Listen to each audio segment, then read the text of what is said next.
So, how are you? I'm well. How are you? I'm great. Good. Happy to hear it.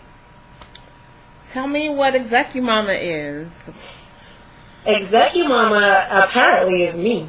I thought when I was writing a book that has the same title, and in my first book, which I self-published in 2007, I came up with this moniker of a woman who was focused on her career as well as focused on her role as a mom, right? So that's where the Execumama meld came in. And I didn't call myself Execumama, I just called women who were in that space Execumamas. But as it went on through social media, I started blogging about it, and then everyone just started calling me Execumama. But really, as it evolved, what I see it as now is any woman who is looking to embrace the duality of whatever it is that she wants to do for her give, like her work, as well as who she wants to be for herself. So there's that executive side, as in whatever she's managing, and then mama, not necessarily as mom, but like mama. Okay. So it evolved over time from being just about mothers, or was just... Yeah, okay. Exactly. It started out definitely as something specifically for mothers, because when I wrote the book, it was a pocket guide. It was called Execumama, a pocket guide for the 20-something mommy on the move. Right. And at the time, I was very much focused on a typical corporate career. I worked at a law firm. I was getting ready to go to law school. I'd taken the LSAT twice. All my mentors were attorneys. That's the frame of mind that I was in. Worked my way up in this firm, blah, blah, blah, junior partner, then partner, blah, blah, blah. And then I became pregnant. And when I got pregnant, that was the first time in a very long time that I had a radical self-expression moment where I listened to myself and then I did something about what I heard. And what I heard was that law was not what I wanted to do. It was what I thought I should be doing. And that was the truth. The truth also was that I wanted to write. I wanted to write and talk to people. And I didn't know how in the world to make that possible. That's why I never did it.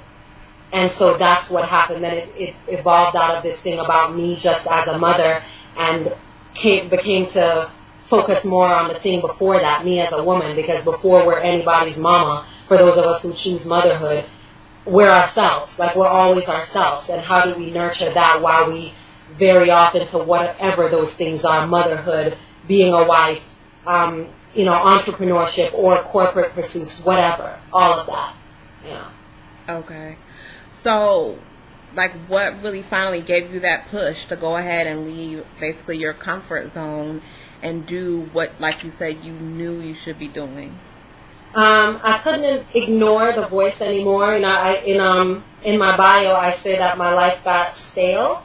Mm-hmm. I think that's the term that I use, and that's how it felt. I would get up super early, first problem, not a morning person, and go into this space that didn't feel like me.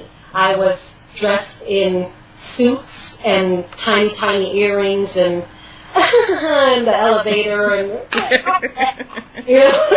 right. I just wasn't, even though I formed some really good relationships from my corporate life, both working at the law firm, or not both, but working at the law firm and all the other gazillion jobs that I did, it wasn't me. And so once I became pregnant, this thing came to me that said, okay, if this kid asked me, hey mommy, can I do what I love with my life? Can I be myself for a living?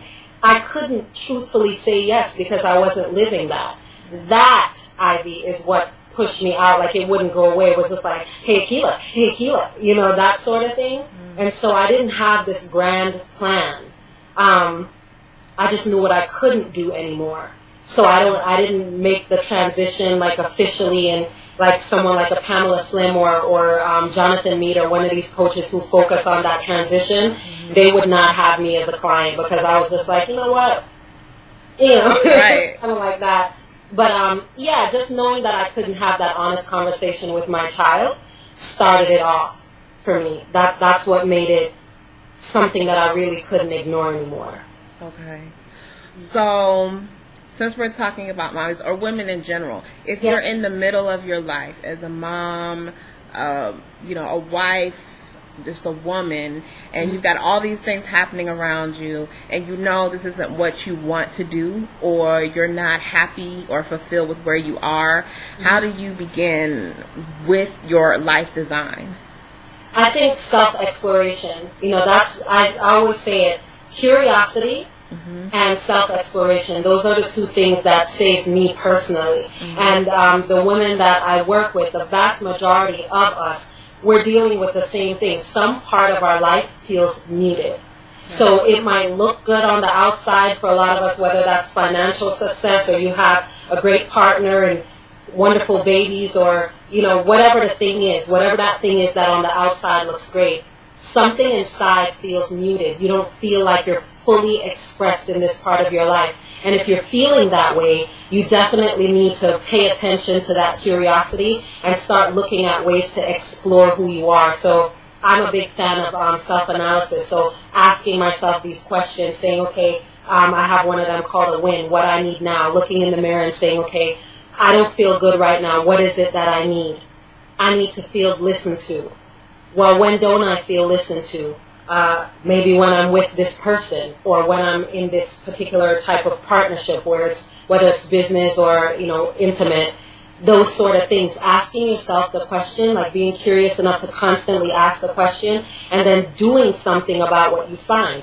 If you find that when you're in this space, and it's not it's particularly complicated, I think, for mothers, married mothers to be even more specific, because then you say, well, this is just what it is right now. Like a lot of my clients who are moms, Ivy, will say that. This is just what it is right now, and, you know, a few years from now. No, because whatever it is that you're experiencing, if you're nurturing that environment, that's what that environment is going to be. So I believe in coaches, because I have coaches myself, and I am one.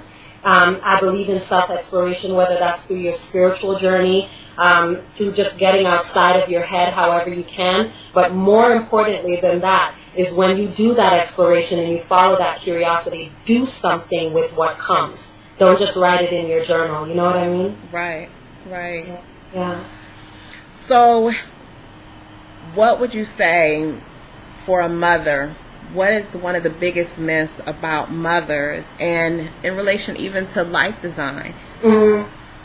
I think this idea of work-life balance, that's what I think is just like the biggest, ugliest lie. And I have a second book, as you know, which is very much focused on that. It's the Execumama Survival Kit, and it's not just a book, it's also an audio book and some worksheets, and really just this comprehensive resource for those of us who were trapped in this work-life myth, because there's this idea that we should be very balanced with what we're doing professionally and what we're doing personally. The amount of time you spend at home or in the gym or whatever should equal the amount of time you spend at work. And I mean, I talk to women over and over again who never attain that balance, or when we do attain it, it's fleeting. You know, we have it, and then inevitably life happens, and then we feel like, oh my God, I can't get it together like her. In the meantime, whoever her is probably having the same issues that you have. She just has had a makeup artist. You know what I mean? So it's this idea that there's work-life balance, and I believe that instead of looking at balance, we need to look at harmony. And I get a lot of pushback from people saying, oh, that's just semantics, same difference. It's not. It isn't. Because when you're looking for balance, you're looking for something to feel right all of the time, like it should be even keeled, you know? But harmony says that something has emotion to it. It has a rhythm to it.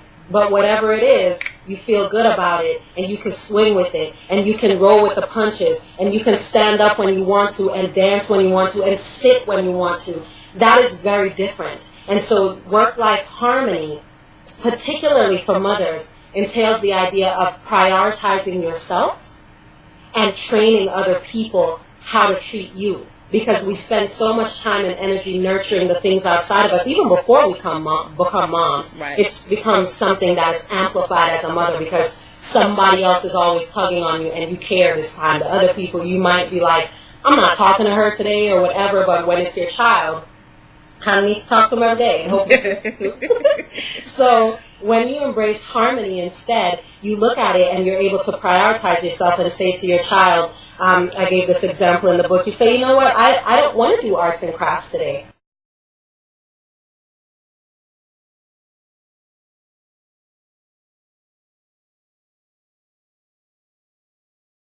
Whatever it is that she wants to do for her give, like her work, as well as who she wants to be for herself. So there's that executive side, as in whatever she's managing, and then mama, not necessarily as mom, but like mama.